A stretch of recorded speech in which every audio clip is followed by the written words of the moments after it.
गांधी कांग्रेस के वरिष्ठ नेताओं के साथ न्याय यात्रा शुरू कर ही रहे थे और उसी वक्त कांग्रेस के नेता मिलिंद देवरा ने कांग्रेस का हाथ छोड़ने की घोषणा कर दी और शिंदे गुट की शिवसेना का उन्होंने दामन थाम लिया है। इससे पहले भी कांग्रेस के कई बड़े नेता कांग्रेस का दामन छोड़ चुके हैं और ऐसे कई मौकों पर छोड़ते नजर आए हैं। सवाल यह है कि क्या 2024 के आम चुनाव में कांग्रेस इंडिया गठबंधन के साथ ऐसे ही मोदी को मात देने के लिए यात्रा कर रही है।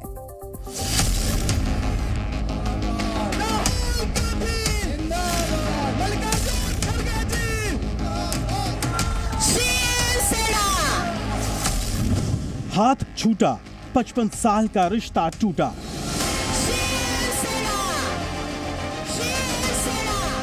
और इन्हीं तस्वीरों के साथ मिलिंद मुरली देवरा ने साफ कर दिया कि कांग्रेस से देवरा परिवार का 55 साल पुराना रिश्ता यहीं समाप्त होता है।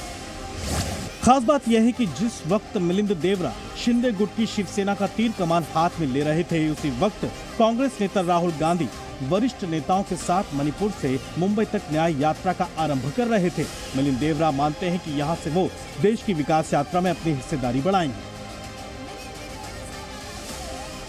आजचा दिवस माझ्यासाठी खूप इमोशनल आहे। मी खूप भावुक आहे। मी काँग्रेस सोडेन असं कधीच वाटलं नव्हतं आणि आज मी माझ्या कुटुंबाचे काँग्रेस पक्षाशी 55 वर्षाचे जुने नाते शिंदे साहेबांच्या नेतृत्वाखाली जाहिर है कांग्रेस को मिलिंद देवरा का यूं साथ छोड़ना अखरा है। सुबह घने कोहरे की वजह से राहुल गांधी अपनी यात्रा के लिए दिल्ली से उड़ान भरने में देर हो चुके थे। इसी बीच मिलिंद देवरा ने ट्वीट कर कांग्रेस से नाता खत्म होने की जानकारी सार्वजनिक कर दी। इसके बाद से कांग्रेस के नेताओं ने एक एक कर मिलिंद देवरा पर जुबानी हमला तेज कर दिया।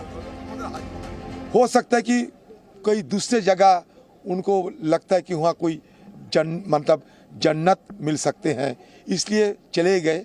हम इसमें कोई लेना देना नहीं, कोई फर्क नहीं पड़ेगा, क्योंकि इन लोगों को महाराष्ट्र की राजनीति में चुवाने की कोई दान नहीं है कि वो कांग्रेस छोड़कर चले गए। लेकिन मैं ये ऑब्जर्व कर रहा हूँ कि ज़्यादातर वो लोग जो सरकार में रहे कांग्रेस के ज़माने में और यंगस्टर्स नौजवान रहे कंपैरेटिवली, वो सब क्यों छोड़कर जा रहे हैं? भले ही कांग्रेस कहे कि उसे फर्क नहीं पड़ता, लेकिन मिलिंद देवरा कभी राहुल गांधी की टीम में बड़ी जगह रखते थे। माना जा रहा है कि इंडिया गठबंधन में जब से सीट बंटवारे की चर्चा ने जोर पकड़ा, मिलिंद देवरा दक्षिण मुंबई लोकसभा सीट पर उद्धव ठाकरे की पार्टी को ये सीट न देने पर अड़े थे। दूसरी ओर संजय राउत ने भी साफ कर दिया कि दक्षिण मुंबई सीट से उद्धव गुट के अरविंद सावंत लोकसभा चुनाव लड़ेंगे। सावंत जी की सीट सावंत जी के पास रहेगी, शिवसेना के पास रहेगी। हम उसका ऊपर कोई कॉम्प्रोमाइज नहीं हो सकता है। वैसे मिलिंद को 2004 के आम चुनाव में दक्षिण मुंबई सीट से संसद सदस्य बनाया गया था। हाल ही में कांग्रेस का संयुक्त कोषाध्यक्ष भी उन्हें नियुक्त किया गया था। मिलिंद देवरा मुरली देवरा के बेटे हैं। 2011 में उन्हें केंद्रीय संचार और सूचना प्रौद्योगिकी राज्य मंत्री भी बनाया गया था। यह संयोग ही है जब जब राहुल गांधी किसी यात्रा पर निकलते हैं तो कांग्रेस का कोई ना कोई बड़ा नेता उसका साथ छोड़ देता है। इससे पहले भी गुलाम नबी आजाद ने कांग्रेस की भारत जोड़ो यात्रा शुरू होने से 11 दिन पहले पार्टी से इस्तीफा दिया था। आजाद ने 26 अगस्त 2022 को कांग्रेस की प्राथमिक सदस्यता से त्यागपत्र दिया था और यात्रा की शुरुआत 7 सितंबर से हुई थी। जबकि न्याय यात्रा की शुरुआत होने से पहले ही मिलिंद देवरा ने भी कांग्रेस छोड़ दी। एनसीपी ने मिलिंद देवरा के कांग्रेस छोड़ने पर तंज कसा है। बीजेपी थोड़े दिन में कांग्रेस का में नाम बीजेपी होगा, लेकिन कांग्रेस के ही लोग होंगे उसमें। जबकि बीजेपी ने मिलिंद के कांग्रेस का दामन छोड़ने को अलग तरीके से देखा। देखिए, कांग्रेस में बिछड़े सब बारी बारी। अब कांग्रेस पार्टी पर देश की जनता को तो यकीन नहीं है, देश को यकीन नहीं है। अब कांग्रेस के जो पुराने कार्यकर्ता हैं, जिनकी पीढ़ी दर पीढ़ी कांग्रेस में रही, उनको भी लगता है कि ये वो कांग्रेस नहीं है जिस कांग्रेस में वो काम करते थे और उनको वहां न्याय नहीं मिल सकता। कांग्रेस में कलह कथा समय समय पर जारी रही है। तो सवाल उठता है कि 2024 में क्या कांग्रेस बड़ा कमाल कर पाएगी या हाथ मजबूत करने के लिए इंडिया गठबंधन के साथ यात्रा आगे बढ़ाएगी। ब्यूरो रिपोर्ट, जी मीडिया। और आइए अब हम आपको बताते हैं कि कांग्रेस के अपने कब कांग्रेस का हाथ छोड़ उनसे अलग हो गए। वो बड़े नाम आपको हम बता रहे हैं। मिलिंद देवरा का नाम आपके सामने है। जनवरी 2024 वो तारीख जब मिलिंद देवरा एक बड़े नेता, महाराष्ट्र की सियासी उठापटक के लिए जिम्मेदार, क्योंकि उन्होंने कांग्रेस का हाथ छोड़ अब शिवसेना शिंदे गुट का दामन थाम लिया है। मई 2022 की बात करें तो हार्दिक पटेल ने उन्होंने कहा कि जिन लोगों को मैं अपने साथ लेकर आया कांग्रेस में, उनको तवज्जो नहीं मिली और उन्होंने भी हार्दिक पटेल ने कांग्रेस का साथ छोड़ दिया। तो वहीं आरपीएन सिंह ने, उनको भी तवज्जो नहीं मिली। जनवरी 2022 में उन्होंने हाथ छोड़ा कांग्रेस का। तो वहीं ज्योतिरादित्य सिंधिया के साथ भी कुछ इसी प्रकार की स्थितियां रही। पार्टी से संतुष्ट नहीं हुए और सरकार गिरवा दी। 2021 की बात करें, जितिन प्रसाद एक बड़े नेता जिन्होंने कांग्रेस का दामन छोड़ दिया था और 2021 में जितिन प्रसाद ने कांग्रेस का दामन छोड़ा। जुलाई 2019 की बात करें तो अल्पेश ठाकुर ने भी कांग्रेस का दामन छोड़ दिया। तो ऐसे ये वो युवा नेता हैं जिन्होंने कांग्रेस का दामन छोड़ा। और पिछले 4 साल की अगर हम बात करें तो लगातार इस प्रकार की स्थितियां कांग्रेस के साथ बनती हुई नजर आ रही हैं, जो कि कांग्रेस के लिए एक बड़ा झटका है। राहुल गांधी की भारत जोड़ो न्याय यात्रा अपने रास्ते पर अब निकल चुकी है और ये अपने उद्देश्य में सफल होगी या नहीं, इसका जवाब आने में अभी कुछ वक्त जरूर लगेगा। मालदीव के राष्ट्रपति मोहम्मद मोइजू जिस भारत विरोधी रास्ते पर चल रही हैं, वो उन्हें पूरी तरह से बर्बाद कर देगी। जी हां, इसके रुझान मिलने भी शुरू हो गए हैं। वो इसलिए क्योंकि मालदीव के राष्ट्रपति मोहम्मद मोइजू को भारत विरोधी बोल महंगे पड़ रहे हैं, लेकिन मोहम्मद मोइजू सुधरने को तैयार नहीं है। चीन प्रेम में अंधे मोहम्मद मोइजू को मालदीव की जनता ने सबक सिखाया है। तो मालदीव की राजधानी माले के मेयर पद को छोड़कर मोइजू राष्ट्रपति बने थे। अब उसके उपचुनाव में मोइजू की पार्टी की हार और भारत समर्थित विपक्षी पार्टी के नेता की बड़ी जीत हुई है। मालदीव में इसका जश्न भी मनाया जा रहा है, उसकी तस्वीरें भी आपके सामने। लेकिन मोइजू सुधरे नहीं है। इस हार के बावजूद मोहम्मद मोइजू की सरकार की तरफ से भारत को मालदीव से अपने सैनिक हटाने के लिए 15 मार्च तक का एक समय दिया गया है और इसे मालदीव सरकार की नीति कहा जा रहा है। मालदीव में लगभग 80 भारतीय सैनिक इस वक्त मौजूद है। तो देखिए, इंडिया आउट की नीति के साथ मोइजू सत्ता में आए थे, लेकिन भारत के विरोध को मालदीव की जनता ने ही नकार दिया है, जिसके बाद माना जा रहा है कि मालदीव में मोइजू की अब उल्टी गिनती शुरू हो चुकी है। मालदीव में भारत विरोधी राष्ट्रपति मोहम्मद मोइजू की करारी हार का जश्न मनाया जा रहा है।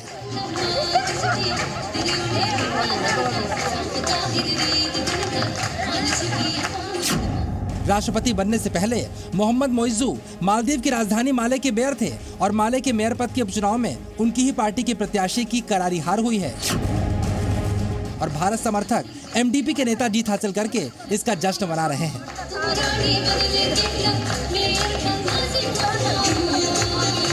ये तस्वीर मालदीव में मोइजू की उल्टी गिनती की शुरुआत मानी जा रही है। वही मोइजू जिनके दिल में भारत के लिए नफरत और चीन के लिए बेपनाह मोहब्बत भरी है। लेकिन अब मालदीव के लोगों ने मोइजू को समझा दिया है कि मालदीव के दिल में कौन है।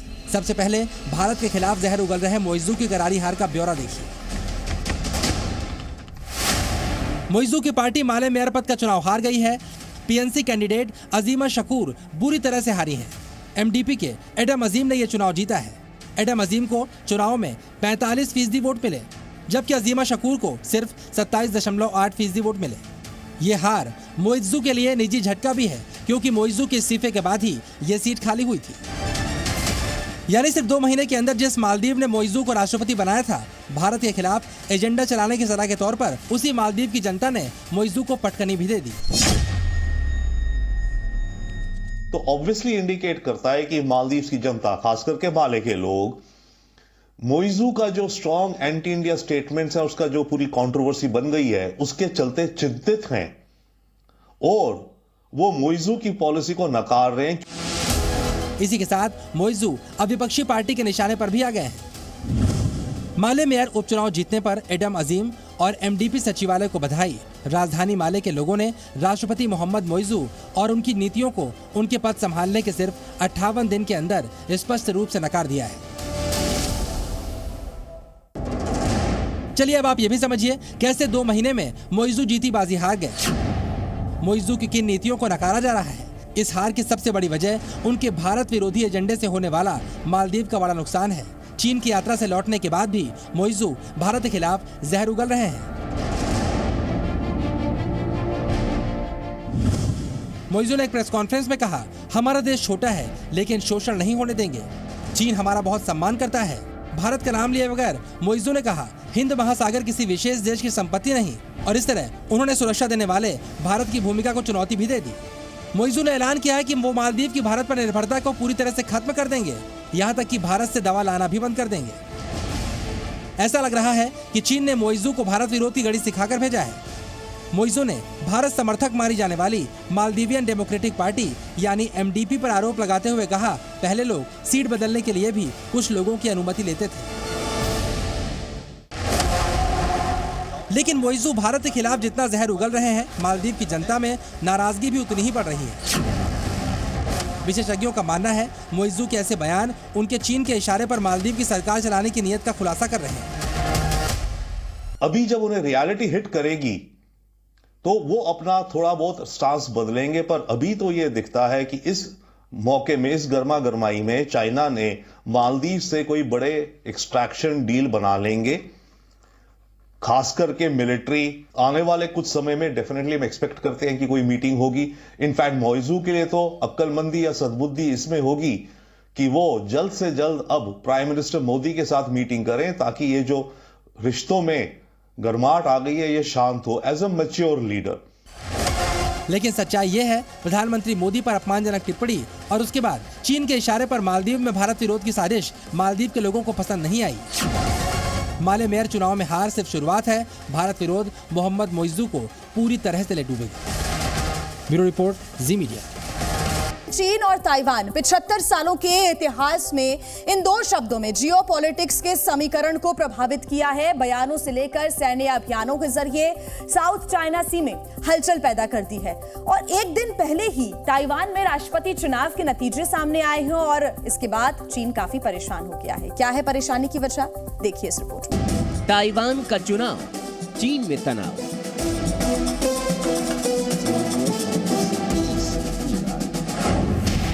चीन को ताइवान ने दिखाया आईना।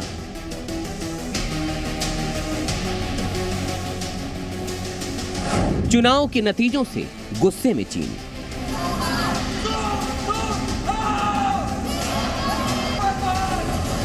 ये तस्वीरें ताइवान के ताइपे की हैं, लेकिन इस जीत की तपन बीजिंग तक महसूस की जा रही है, क्योंकि विस्तारवाद के सपनों की नींद सोने वाले ड्रैगन को जोरदार झटका लगा है। इस झटके की तीव्रता को डिप्लोमेटिक स्केल पर भी मापेंगे, लेकिन पहले झटके की पृष्ठभूमि यानी ताइवान की तरफ चलते हैं। आधी रात में ताइवान की सड़कों पर जश्न की वजह है ये शख्स, नाम विलियम लाई, जिन्हें ताइवान की जनता ने अपना राष्ट्रपति चुना है। अब तक उपराष्ट्रपति की भूमिका में रहे विलियम लाई रिकॉर्ड 50 लाख वोट पाकर राष्ट्रपति बने। 22 जनवरी 2024 के दिन प्रधानमंत्री नरेंद्र मोदी अयोध्या के भव्य राम मंदिर में रामलला की प्राण प्रतिष्ठा करेंगे। इस दिन जिस संकल्प की सिद्धि होने जा रही है, वो संकल्प प्रधानमंत्री नरेंद्र मोदी ने आज ही के दिन यानी कि 14 जनवरी 2022 से ठीक 32 साल पहले 14 जनवरी 1992 के दिन रामलला के दरबार में लिया था। आज हम आपको इस संकल्प की गवाही दिखाएंगे। अपनी इस खास रिपोर्ट में उन सवालों का जवाब भी आपको हम देंगे जो श्री राम मंदिर में रामलला की प्राण प्रतिष्ठा के मुहूर्त पर भी खड़े किए जा रहे हैं।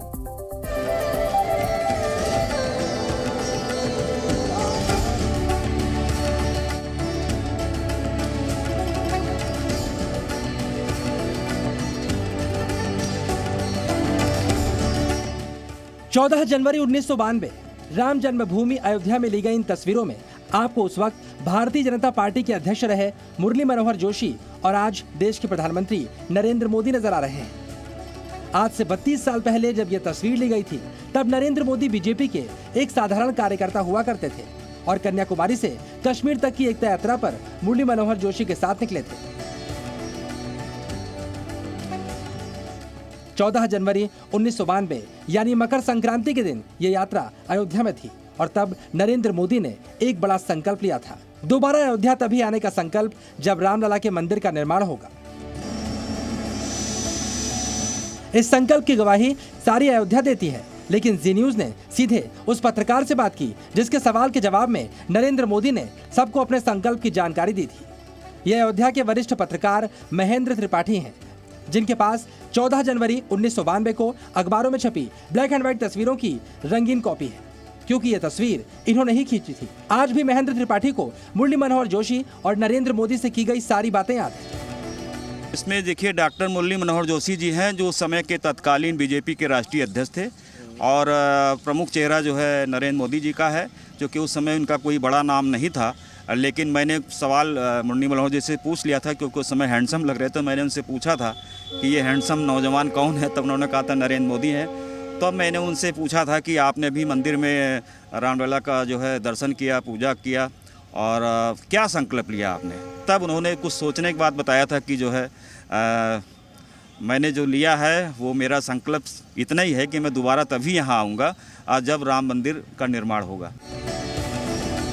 तब नरेंद्र मोदी के पास प्रधानमंत्री जैसी ताकत नहीं थी, लेकिन आत्मबल और राम भक्ति के दम पर उन्होंने ये महासंकल्प ले लिया था, और 2020 को रामलला के अस्थायी मंदिर में आने के बाद ही वो भूमि पूजन के लिए अयोध्या पहुंचे थे। नरेंद्र मोदी ने अपने कार्यकाल में 1992 की एकता यात्रा के दोनों प्रयोजनों को पूर्ण किया। अब अनुच्छेद 370 इतिहास बन चुका है और श्रीनगर में तिरंगा शान से लहरा रहा है। और 22 जनवरी को अयोध्या में श्री राम जन्मभूमि पर भव्य मंदिर में रामलला की प्राण प्रतिष्ठा भी प्रधानमंत्री नरेंद्र मोदी के हाथों ही होने जा रही है।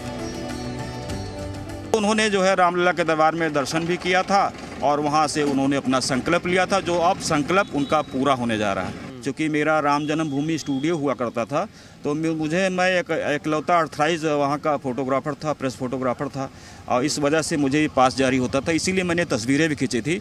मैंने रामलला के दरबार में उनका दर्शन करते हुए, पूजा करते हुए फ़ोटो खींची थी, और बाहर निकलने पे भी खींची थी। बाद में हमने देखा था कि नरेंद्र मोदी जी ने उसके उन फोटोओं को मेरी ट्वीट भी किया था, तो वो मैं कहीं खोज के आपको दूंगा। लेकिन ये है कि वो 14 जनवरी 1992 का दिन था जिस समय वो आए हुए थे। प्रधानमंत्री मोदी के महासंकल्प की सिद्धि होने वाली है। 22 जनवरी 2024 को रामलला की प्राण प्रतिष्ठा होगी, लेकिन इस मुहूर्त पर भी सवाल खड़े किए गए हैं। प्राण प्रतिष्ठा का मुहूर्त निकालने वाले पंडित गणेश्वर शास्त्री से प्राण प्रतिष्ठा 22 जनवरी को ही किए जाने पर कुछ सवाल पूछे गए। ये सवाल मंदिर की प्राण प्रतिष्ठा को लेकर कई राजनीतिक पार्टियां भी उठा रही हैं। इनमें से पहला सवाल है, क्या मंदिर का शिखर कार्य पूरा न होने पर प्राण प्रतिष्ठा शास्त्र सम्मत है? 22 जनवरी 2024 को छोड़कर अन्य मुहूर्त क्यों नहीं लिया गया? इन सवालों का पंडित गणेश्वर शास्त्री ने शास्त्रों के आधार पर उदाहरण के साथ जवाब दिया है। पहला सवाल था, क्या शिखर निर्माण के बिना प्राण प्रतिष्ठा शास्त्र सम्मत है? अपने पत्र में पंडित गणेश्वर शास्त्री ने कहा कि मंदिर का काम शेष रहने पर भी प्राण प्रतिष्ठा होती है। इसके लिए मंदिर का ढका होना जरूरी है, और श्री राम मंदिर के गर्भगृह को पूरी तरह से शिलाओं से ढक दिया गया है। मंदिर में दरवाजे भी लग गए हैं। लोकाचार में आपने भी आसपास देखा होगा, किसी भवन की एक मंजिल बनने पर भी वास्तु शांति के साथ लोग गृह प्रवेश कर लेते हैं, और उसके बाद ऊपर की मंजिल का निर्माण होता है। देव मंदिर भी देवगृह है, इसीलिए ये नियम इस पर भी लागू होता है। श्री राम मंदिर में भी प्राण प्रतिष्ठा से पहले वास्तु शांति होगी, बलिदान और ब्राह्मण भोज भी होगा, इसलिए राम प्रतिष्ठा में कोई दोष नहीं। हाँ, पूर्ण मंदिर बनने के बाद शास्त्र सम्मत विधियों से कलशारोपण किया जाएगा, यानी मंदिर के शिखर पर कलश स्थापित किया जाएगा। अभिजीत मुहूर्त है, उसका स्वयं ही अपना महत्व है। सुदर्शन चक्र को हाथ में लेकर महाविष्णु सारे दोषों का निवारण करते हैं अभिजीत मुहूर्त में, ऐसी ज्योतिष शास्त्र में मान्यता है। उसमें मेष लग्न में दिया गया है, मेष लग्न में गुरु है। पंडित गणेश्वर शास्त्री ने इस बात का जवाब भी दिया कि क्यों प्राण प्रतिष्ठा के लिए 22 जनवरी का दिन तय किया गया है। अपने जवाब में पंडित गणेश्वर शास्त्री ने बताया कि 22 जनवरी पौष शुक्ल द्वादशी सोमवार मृगशीर्ष नक्षत्र में सर्वोत्तम मुहूर्त है। इससे पहले के मुहूर्तों की बात करें तो 22 जनवरी 2024 से पहले विजयादशमी में गुणवत्तर लग्न नहीं मिलता, जबकि बलि प्रतिपदा मंगलवार को पड़ रही है और इस दिन गृह प्रवेश निषिद्ध होता है। 14 मार्च 2024 से खरमास है और उत्तर भारत में इन दिनों शुभ कार्य नहीं किए जाते। रामनवमी यानी 17 अप्रैल को मेष लग्न पापाक्रांत है, जबकि 7 जुलाई 2024 रथ यात्रा के दिन रविवार पड़ रहा है। लेकिन 22 जनवरी को लग्नस्थ गुरु की दृष्टि पंचम, सप्तम और नवम है, इसीलिए 22 जनवरी का मुहूर्त सबसे उत्तम है। पंडित गणेश्वर शास्त्री ने यह भी कहा कि क्योंकि पूर्व में जो मुहूर्त दिए गए उनमें कुछ कमी थी, इसीलिए मंदिर तोड़े गए। इसी के साथ अधकचरे ज्ञान और प्रमाण के बगैर पूछे गए और प्रचारित किए गए सवालों का कोई तथ्य नहीं होता। मुहूर्त निकालते समय सब आगा पीछे विचार करके ही मुहूर्त निकाला जाता है जी। ऐसा नहीं है कि कहीं से मंगनी करके ला दिया और मुहूर्त दे दिया, ऐसा नहीं चलता है जी। मुहूर्त सबका को देते समय सबका विचार किया, तो जो अधकचरे लोग थे उन्होंने कोई प्रश्न रख दिया, तो उसका शास्त्रानुसार उत्तर भेज दिया गया। तथ्यों और शास्त्र सम्मत तर्कों से प्राण प्रतिष्ठा के दिन पर सवाल उठाने वाले लोगों को अब जवाब मिल गया है। ऐसे में उम्मीद की जा रही है अब 22 तारीख को संपूर्ण विश्व के राम भक्त मनोयोग से प्राण प्रतिष्ठा का उत्सव मनाएंगे। ब्यूरो रिपोर्ट, जी मीडिया। ये तस्वीरें प्रधानमंत्री नरेंद्र मोदी की है। मकर संक्रांति के मौके पर प्रधानमंत्री नरेंद्र मोदी ने गौ सेवा की और गौ सेवा करते हुए उनकी ये तस्वीरें आई हैं सामने। पीएम आवास पर गाय का सत्कार कैसे किया गया, ये तस्वीरें आपके सामने। मकर संक्रांति का ये खास अवसर था और पीएम आवास पर गौ सेवा प्रधानमंत्री नरेंद्र मोदी ने की है। मकर संक्रांति के मौके पर अलग अलग रूप से इस पर्व को मनाया जाता है। अलग अलग कोने में देश के कोई तिल से स्नान करता है तो कोई पावन नदियों में डुबकी लगाता है। गौ सेवा का भी एक अपना महत्व है। मकर संक्रांति पर तो कोई खिचड़ी दान करता है। आज दान कर्म भी काफी किए जाते हैं। ऐसे में प्रधानमंत्री नरेंद्र मोदी ने मकर संक्रांति के मौके पर गौ सेवा की। ये वीडियो भी सामने आया है।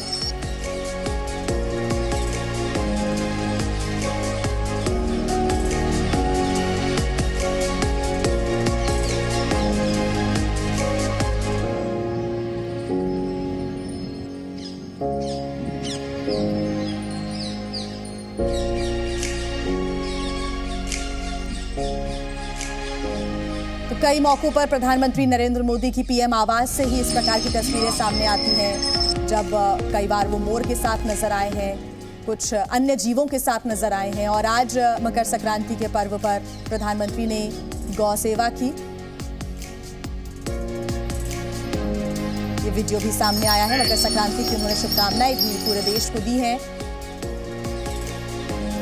हालांकि आज अनोखी तस्वीरें प्रधानमंत्री की तब भी सामने आई जब वो स्वच्छता अभियान के तहत श्रमदान करते भी नजर आए थे।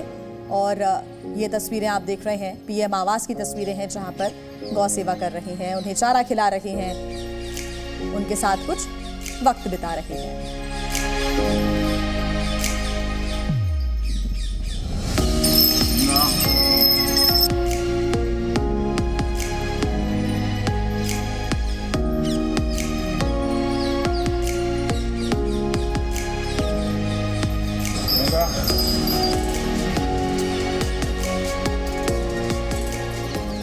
नए साल के आगाज से मकर संक्रांति तक देश की सेनाएं अपने पराक्रम का शानदार प्रदर्शन कर रही हैं। और भारतीय वायुसेना ने मुंबई के मरीन ड्राइव पर एयर शो किया, जिसे देखकर भारतवासी गौरवान्वित हो गए तो देश के दुश्मन कांप उठे। देखिए हमारी ये खास रिपोर्ट।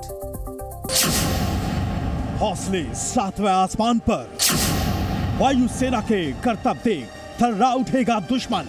सूर्य किरण का तेज 20 साल बाद मुंबई में वापस लौटा। मुंबई के मरीन ड्राइव पर आसमान में 3 दिन तक एयर शो ने जहां देशवासियों को गर्व का एहसास कराया, तो वहीं देश के दुश्मन इन तस्वीरों को देख थर्रा उठेगा। आपको बता दें कि भारतीय वायुसेना ने मुंबई के मरीन ड्राइव के ऊपर महाराष्ट्र सरकार के सहयोग से एयर शो का आयोजन किया।